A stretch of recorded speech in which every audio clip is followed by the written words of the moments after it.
Start. Okay, we are live, and we are dealing with some technical difficulties right now, and I truly hope that there's people out here who found us and who are watching.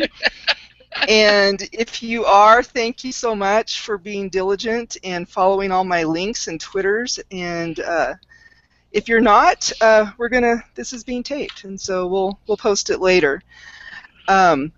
Let's see. Let me see if I can summarize our difficulties that we've had to this point. Patricia Hannigan, who was going to join, is not able to join on video with us, but she is watching, and she's going to post some questions if I can find the questions, because now that we had to switch over, I'm very confused. And then also another person that was going to join, Joanne Godin, we couldn't find her.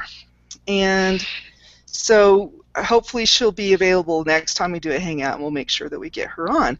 So here we are. There's 4 of us here. My name is Kelly Shaw, and I am the creator and moderator of Ladies Dream Golf, Fantasy Golf for the LPGA. And we also have Alexandra Casi, who is a professional golfer playing on the Symetra Tour. And she's also Ladies Dream Golf's ambassador. And we have Beth Bethel, wave Beth so everyone knows who you are, who is a golf blogger and also a golf writer for Pro Golf Now, and editor, right, Beth? Yes, I've been promoted. And then we have a first-time participant in one of these Hangouts, and that's Colette. And I guess, tell me if I say this right, Colette. Is Doucette? Douce. Colette Douce. Yeah. And Colette, since people probably don't know you, why don't you just say a couple words about who you are, where you live, and how you got involved in Ladies Dream Golf. Well, I'm just a golf fan who try to follow ladies as much as possible. I'm from Montreal, Canada, in province of Quebec, one of the eastern province in Canada. I've been following golf since, oh my goodness, Nancy Lopez, Joanne Connor, all those big names, and sadly we didn't have TV that time, so we had to look in the newspaper. And when the TV came along, well, I was so happy I could see them live. Well, it's great to have you here, Colette. We've been trying to talk you into join us for a long time, and so it's really nice to have you here. My pleasure. You may not feel the same way after, though. I don't think that's the case. You're cracking that up. So the reason we're here is really to talk about the most recent LPGA tournament, which was the Honda LPGA Thailand.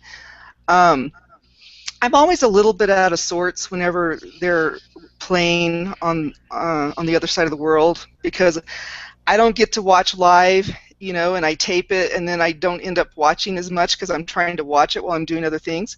Did any of you actually watch any of the tournament live? No. Oh, and there's Joanne. Okay, so Joanne joined us. Woohoo! Joanne, hi! Hi, how are you? Finally. Joanne, do you want to introduce yourself real quick? We haven't really gotten started yet. Where are you located? And just tell us a quick little bit about you. I'm located in Gatineau, Quebec. It's about 2 hours from Colette. And I'm a fan of the LPGA for a long time. My golf mania started with Nancy Lopez a long time ago. So I've been golfing for a while and for pleasure. Well, it's great to have you here. I'm glad you found us. This has been quite a scramble. So Joanne, did you watch any of the tournament live, or do you tape it and watch it later? I had to tape that one because it was in the morning at 1 o'clock in the morning for me, to 4 or 5 o'clock in the morning. So that was taped, and I finished watching it this afternoon. It was quite exciting. I was trying not to read the any media or any Twitters or anything to spoil my ending. I know that's the challenge. That's why I get kind of out of sorts, is because I really like to watch it not knowing what's going to happen. Exactly. But at the same time, when I got up this morning, I knew there would be some people who wanted to know results. And so there's no way for me to post results without knowing who won. Yeah. So anyway, let's talk about the tournament.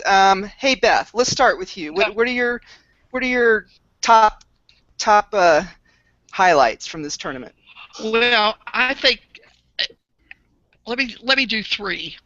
The first one, okay. and I think this is the best one, is Yanni Singh. Mm. I wrote about this today. Yes, Colette. I believe that Yanni Singh is getting her game back. I was so excited, and even when she just stumbled all over the place and was spraying balls right and left during the second round, her putting never gave out. She continued to get around the course on under 30 putts, and I thought, Yanni's got her game back. Now let's see if she can self-correct between the second and the third round, and by golly, she did. And she came back with the 67 in the fourth, and I thought, I can hardly wait for the next tournament, because Yanni finished runner-up second. She hadn't finished that well in 2 years. She is playing with a level of joy that I haven't seen, and it looks to me like Yanni is going to figure into the equation from now on. So that was my first takeaway. The second takeaway was, well, what's the story here with Stacy? Why can't she win a tournament? And I went back and looked. She hadn't won tournaments until the middle of the year. So I just need to relax and let Stacy do her thing and get warmed up, and somewhere after the Craft Nabisco, she'll come alive and start winning again. I feel confident. So that's my take on Stacy. And my third piece is Aria. God, she's amazing. Oh, God. That woman, I thought going in, I really thought maybe she had a shot to win. And for the first 2 rounds, I kept thinking that, because she had like smoking guns in her golf bag, the way she was playing. But she can't hold it together for more than 2 or 3 rounds. She's still young, still getting settled. So I'm waiting for Aria to come around to kind of learn to play 72 holes. But I think by the end of the season, we're going to see her up there in the scramble with everybody else. That's my takeaway. Now, if I'm not mistaken, she has been like in the top 10 or 20 almost every tournament so far. Yes, she has. This year. So, and her last round. Go back and look at it. Yes, it was, but she can't do it for 72 straight holes. You just can't close it. She's too young. Yeah. Well, Colette, why don't you go ahead and what was your favorite part, or what are your comments about the tournament? Well, I have to agree with Beth. I was so pleased to see Yanni finally have some great golfing. I mean, we've missed her because she's a favorite of mine, and I'm so happy. I was also happy to see Susan finally give us some pretty good golf. 1 round, so, but 3 pretty good rounds. And I agree with also Aria, I think, is a force to reckon with. I think she's going to be there, and she's going to win pretty soon. I'm pretty sure of that. Yeah. Yeah, it would have been nice to see her win in Thailand. You guys remember, wasn't it just last year that heartbreaking finish was 2 years ago. 2 years was it ago. 2 years ago? Bogey on the last hole. Mm-hmm. So, Joanne, what about you? My highlights for sure, Suzanne Patterson. She's one of my top favorites, and I'm seeing the progress of her change. The time she has a new trainer on board, and I'm seeing the progress even with her temperature on the golf course. So. And I do agree, Yanni. I was so glad to see her on the top of the leaderboard, and happy for her, and seeing her drive inside of her back, and I was happy to see that. But mostly I want to Beatrice. I think the course record, really, she did a 63, and I was happy to see her up there because I picked her many times over on the LDG, and I find her course record at 63 that she did a good job there. Yeah. So Alex, did you get to watch any of it? I think maybe maybe a couple minutes, but not really. Just been practicing since Were you watching the scoreboard? Yeah, I took a quick look at the scoreboard before I got on here. But we talked about Suzanne Pedersen, I think, if you guys remember, maybe 2 weeks ago, and she switched from Ledbetter to Butch Harmon. Joanne was talking about her new swing coach, and I said, just let that take effect, because it seems like whenever somebody switches to Butch Harmon, they really turn the corner, and that's Yanni Singh. She stopped going to Gary Gilchrist, and she just started going to Claude Harmon. That's a brother.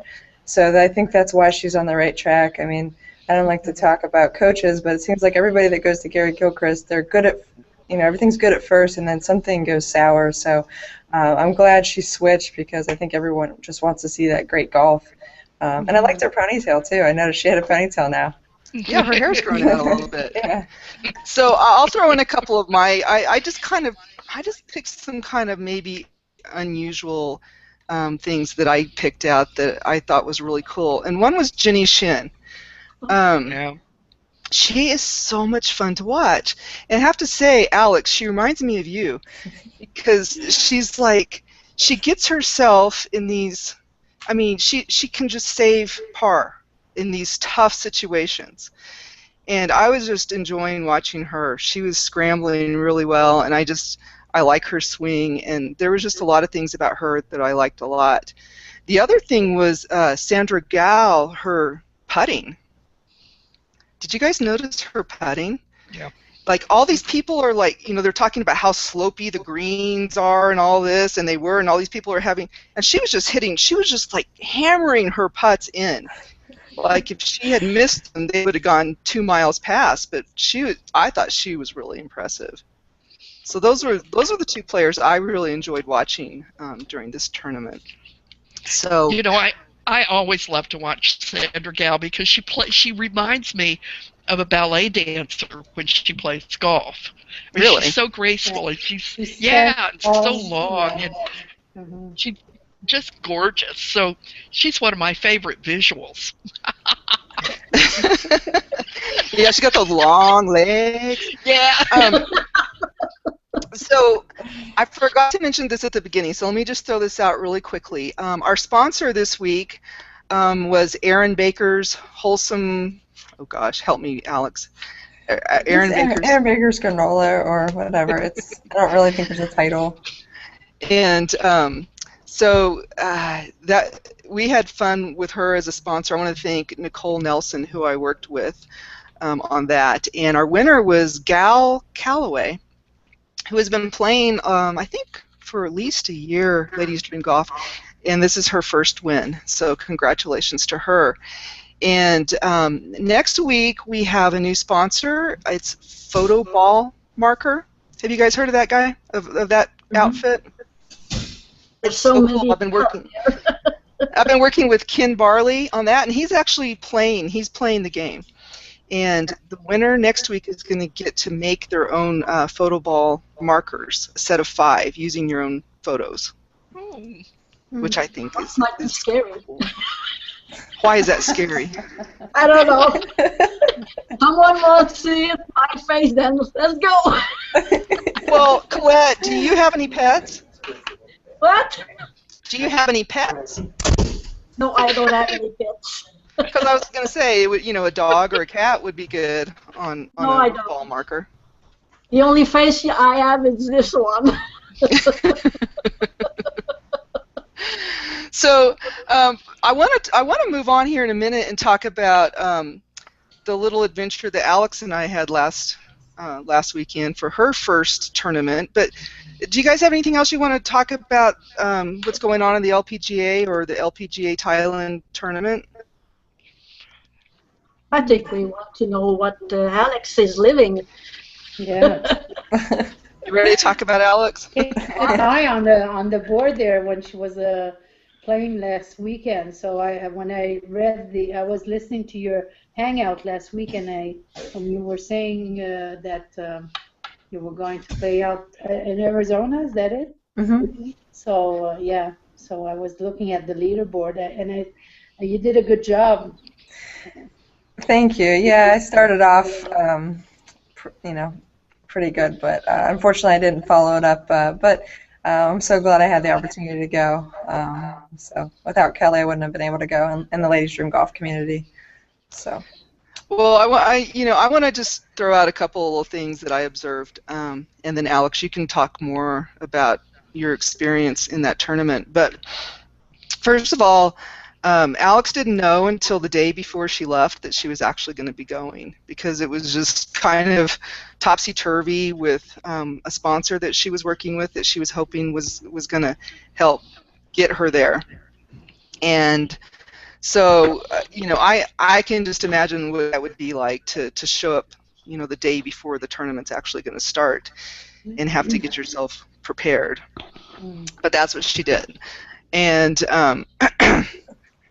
and you have played that course before, right, Alex? Yeah, I played there in 2013 and 2014. So, I mean, I did have a bit of history there, so that kind of helped. But I normally like to be there on Monday, not Thursdays. Right. So Alex flew out on Wednesday night, I think it was, and then they had one day to learn the course and to get ready for the tournament. And you played 27 holes that day? Yeah, I went out for 18 holes with the caddy that I used, and then I just went out for another 9 just because, I needed to decompress from the travel day and kind of be by myself and just get more reps in on the golf course, because just going in and whacking balls on the range wasn't going to do anything for me. I thought, well, if I just go out and get on the course and, play more holes, that'll be better. And to be honest, sometimes when I'm there all week, maybe starting on Monday, I wear myself out, so sometimes that works to my advantage, just getting in on Thursday. Then I don't have too much to think about. Just kind of get in there, get a little practice, and then go. So sometimes that works out for me. Yeah, well, and I think so too. I mean, because we talked about this, Alex is a very analytical person, and she kind of overthinks things sometimes. So I think if you just get thrown in a situation and go, sometimes it's kind of cool to see what happens. But just real quick, I'll just talk about a couple of the cool things for me, because I had never been to a Symetra Tour event. Have you guys been to a Symetra Tour event? I have. Not yet. Well, they're really I mean, talk about getting close and personal with the players. There's no ropes. There's no ropes on any of the holes, and they pretty much let you go wherever you want. And there wasn't a huge crowd at this event, and so I was just kind of one of the, there was 3 players in the pairings, and it was the 3 players, the 3 caddies, and me for the 3 days. And so I felt like I was just part of the group. And so that was really interesting to get to be so close to the action. And let's see, the first 2 rounds, Alex played with Cindy Lacrosse, and who is the other one? Lindsay Gam. Lindsay Game. She is a rookie on the Symetra Tour. And do you guys know? Are you guys familiar with Cindy Lacrosse? Yeah. I've heard the name before. Yeah. Mm-hmm. She was really fun to watch. She was not having a great day, either day really, and her temper came out just a little bit. But then the last round, we were paired. I say we, like I was out there playing, with Brittany Benevuto and Danielle Holmquist, and that was a really fun group. And Brittany Benevuto is a lefty. She's a true lefty. She plays left-handed, which you don't see out on the tour very much. But anyway, blah blah. I'm going on and on. What I want to say about Alex and the way that Alex plays is I don't think, she talks about her short game, but I don't think you really can appreciate it unless you see it in person. She is amazing putting and chipping, And I don't even know how many par saves you had, Alex, where you were having to putt more than 10 feet and making those putts just time after time after time after time. It was amazing. Yeah, it was too many the last day. Oh, and here's a good one. 6 for 6 sand saves. Oh, for the wow. tournament. What did you do the day before? What was that? What did you do the day before? What do you mean? Well, what do you mean? The day before what? He's saying about the sand saves. What did you do the night before you played the last tournament? Well, the 6 for 6 was over 3 days. It wasn't all on the last day, but yeah. I shouldn't be hitting in 6 bunkers, but that's fine because I love practicing sand play, so I take pride in that. I've worked so hard on my chipping and my bunker play. Starting last summer, I started picking spots for my chipping and started integrating using different clubs because I used to rely on one club around the green, and I started using 7, 8, 9 iron, and that has really benefited making the shots a lot easier around the green. I was stubborn at first because I was so good with my lob wedge, but it's really amazing to see something pay off like that. But yeah, Kelly got to see a wonderful display of why my handle is Ms. Wizard. So yeah, she actually for a tournament that didn't have very many people there watching, she gathered a crowd on the 9th hole on the last day. It was the last day, right, Alex? Mm-hmm. Yeah. So par 5, your tee shot was right down the middle, wasn't it? Yeah, it was the first day I bombed the tee shot down the middle of that fairway because the other 2 days there was a waste bunker on the left and you can cut the corner, and I kept pulling it just a touch and ending up in the waste bunker. And I was so proud of myself that I put the ball in the fairway on that hole. Yeah, and then you can go ahead and tell the story. Yeah. On what Well, happened I on that mean, hole. I've only got like 5 hybrid to the green. It's a par 5. I mean, I hit a great drive, and I'm kind of licking my chops. I'm gonna hit this on the green, eagle putt, whatever.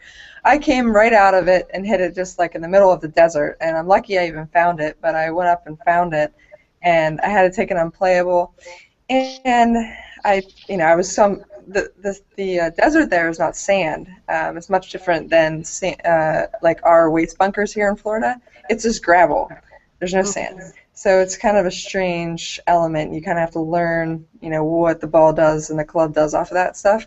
So I tried to pitch it on the green, ended up a little short, and I still had no peach of a chip. I had no green to work with, kind of on an upslope and kind of heavy rough, and I chipped it in for par. And I had about, I don't know, like probably 30 people there, and so that was fun. Even though it's still, it didn't make me really feel any better because I shouldn't be making par on that hole with 5 hybrid in, but so that kept me going. Well, and one of the reasons there were so many people gathered at that point was because she had to call an official to come over, to help figure out what to do because the ball was unplayable. And it so happened that where she was right next to the practice green because it was the 9th hole, so it was coming back in to the clubhouse. And so people were kind of curious because of the official being there, and and also the other 2 players had already finished playing the hole, and so all eyes were on Alex, for the for the rest of that hole. What club did you use to pitch that up and into the hole? The one I chipped in with was it was my lob wedge. Okay. Yeah, I lofted it a little bit, and because I had no green to work with, so I went right in, and that was not my only chip in that day. I chipped in 3 holes later. Yeah, and then you almost chipped in on that par 3. Yeah. Where you were in the bunker. You almost Yes. got it into the hole from the bunker. Yes. Mm-hmm. So it was exciting. It was exciting, and I would encourage anybody who has a chance to go watch the Symetra Tour. It's a very high level of golf. We'll go when Alex is there, for sure. Do they come to Canada? No, unfortunately, we don't go to Canada. We don't go anywhere outside the United States right now. We used to have a tournament in Mexico, and I think they were talking about a tournament in Canada, but we didn't get one yet. But maybe they'll add it to our schedule because I know we're supposed to have maybe 3 more. So we'll see. Well, I think you guys should all come down to South Carolina Greenwood. in May for the Symetra Tour here. I mean, It's not Alex too won't far. stay with me, but the rest of you can. It's not too far. How far No, would it's that just be for you guys from Quebec down to South Carolina? Well, usually, I like to, I like to drive down. I usually drive down to Florida every year. So, and this time of like right now, I'm sort of my nerves are starting to play a little bit on me. Am I going? Am I leaving soon for a few weeks? So usually, I love driving down. So I go through all these North Carolina, South Carolina, through the mountains and Virginia and everything. So I love it. So yeah. Well, For sure, I'm and planning Alex, to do a few trips anyway this summer. To the Symetra Tour goes up along the East Coast all the way up to New York, right? We're actually in New Hampshire, and I think we're in. I think we're in Massachusetts too this year. So we also have that tournament way in the top of the Upper Peninsula of Michigan in Escanaba. So we get pretty far up there. So when's the South Carolina? We'll pick up Colette on our way to Montreal, and I was going to ask. I don't drive. Pick up Colette on our way to Montreal and go up and see you. That would be good, I hear. Sounds like Okay. a plan. We should All work on right, so start making the beds, Colette. Here we come.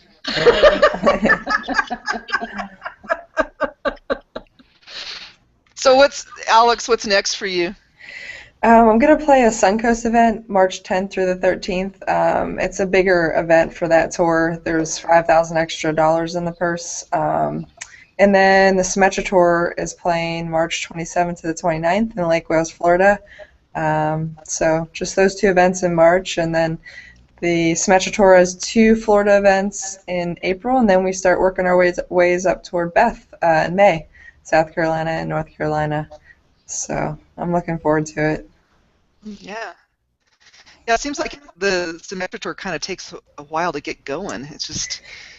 Yeah, once May hits, it's going to be nonstop. May and June, I think we have like maybe a 10-week stretch from May to June. And then actually right now, I don't think they have, there's 1 month, like July or August, we have nothing right now, like a whole month of nothing. So hopefully they add a few in there. How many events do you play, usually? Well, there's 23 on the schedule, so we'll see how many I get to. Last year, I think we had, I want to say we had 18 or 19. This is our biggest schedule ever in the Symetra Tour history. So we're at 23 right now, so hopefully I can play the rest of them. Very So Finding sponsor, I think that's the. Yeah, that's been the ongoing problem for 2 years now. So, Ladies Dream Golf has been my on and off sponsor. Mom and Dad and a few other people kind of step in, and I just, I kind of was going to call my dad right before this last Phoenix tournament and say, hey, Dad, can you just put enough money in so I can get home? Because I really didn't know what to do. I've been practicing here for a month and just didn't, nothing was popping up. And then Kelly emailed me and, said, I can do all the travel arrangements and just meet you there, and if you want to do it. So I said, I'm not going to turn down an opportunity to compete in a golf tournament. So I'm really glad I took the chance and went. So. Yeah, so and it worked out well because I had already booked a hotel there. I had already reserved a car there, and I just told Alex, if you don't come, I'm going to have to cancel all the stuff. So you might as well just come and let's just do it. And so I really appreciate Alex letting me be a part of that because that was just an incredible experience. Did you almost caddy for her? Say that again? Did you almost caddy for her? I almost caddied. We were actually planning that I was going to caddy for her. But then when she went the day before for her practice round, she ran into a guy that she already knew that was looking for someone to caddy for. And he was there in Phoenix, and he was willing to do that for her without even charging her. So, I think probably the most important thing that a caddy does for a player is give them their yardage, right? And I would not have been able to do that because I don't know that course. And I had my little golf buddy, the little GPS thing, but they don't let you take those. And Yeah, so I would not have been able to help with that, but that truly was the only thing that I think he was helping you with, right, Alex? You were pretty. Yeah, he wasn't even going up on the greens. I have my own book, and if I would have gotten there a few days earlier, I think I would just would have done it myself. But because he was already there and had all the numbers, I thought it would be easier. And I doubt he's watching this right now, but I think I may have done maybe a little bit better with just Kelly because I didn't let him read the greens at all. I read all the greens myself. I just had him give me front numbers, pin numbers, and carry numbers. But you live and learn. So next time, Kelly is going to be on the bag. Oh, good.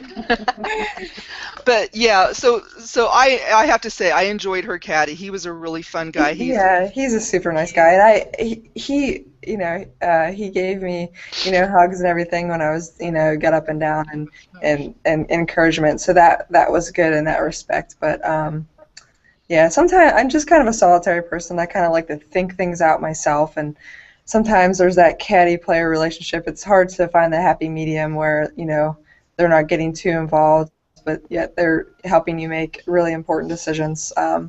So it went well.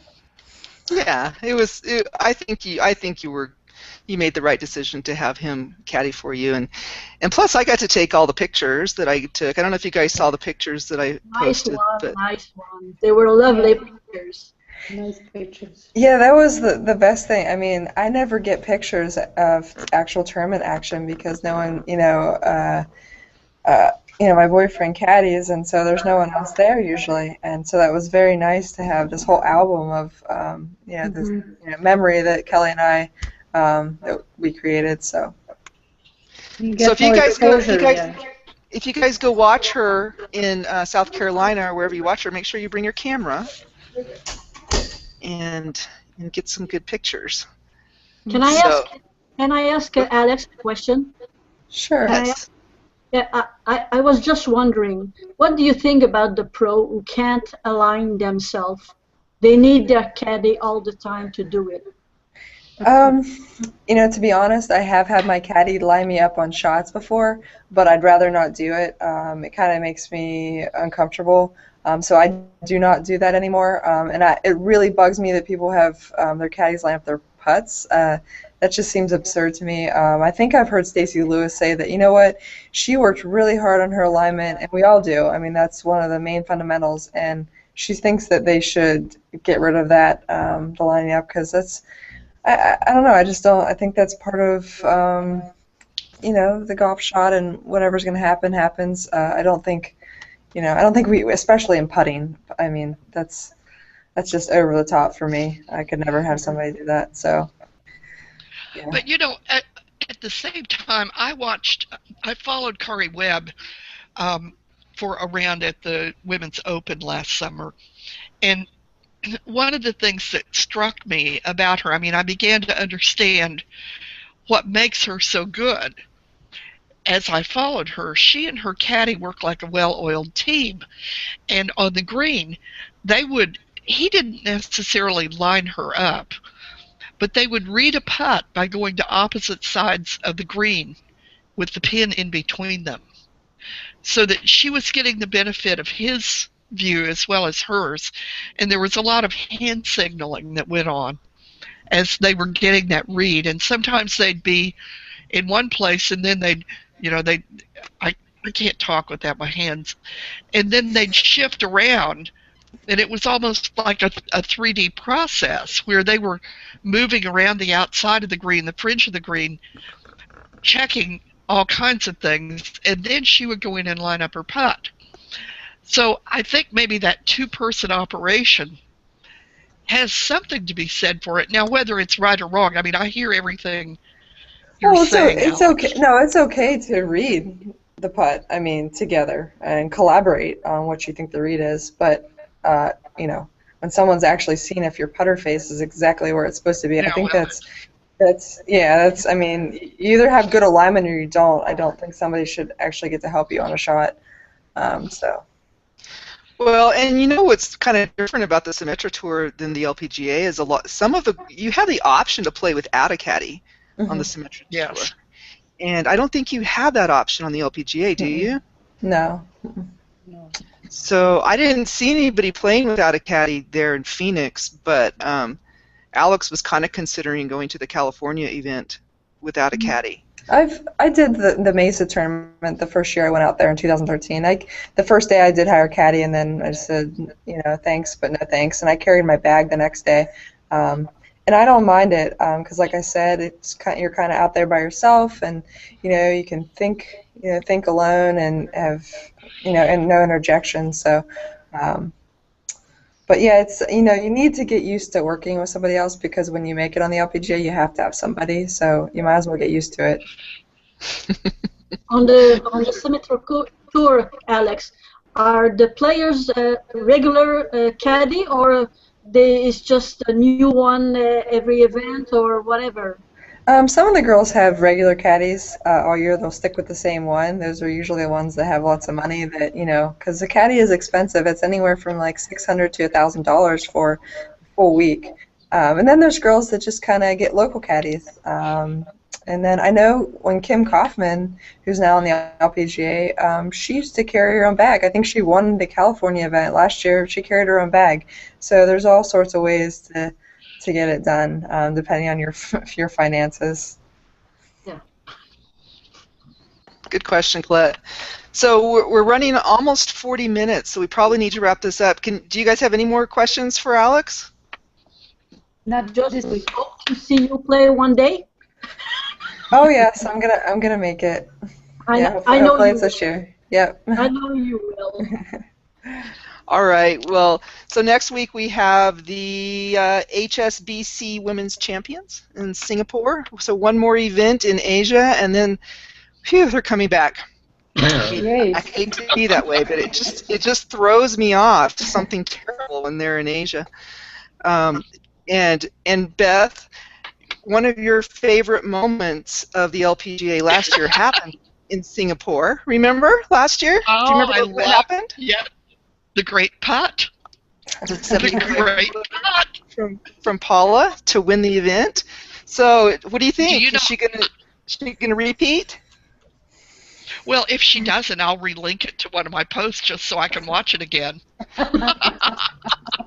In fact, I did, but I gave a little one-paragraph preview on the final post that I did for the Thailand tournament, and I said, remember everybody, this is the tournament where Paula made the great big putt, and I linked it so we could all have a little preview look.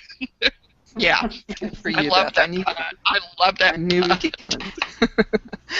Well, thank you so much, everyone, for joining. I'm sorry it kind of started out rough, but I really enjoyed the conversation. I'm so glad that Colette and Joanne could join us, and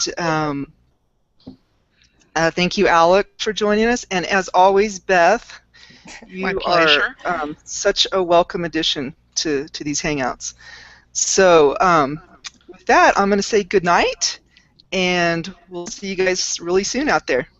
Good night. Bye. Thanks for doing it, Kelly. You're welcome. Glad you're here, Colette and Joanne. My pleasure, Beth. Bye. My pleasure. Bye. Bye.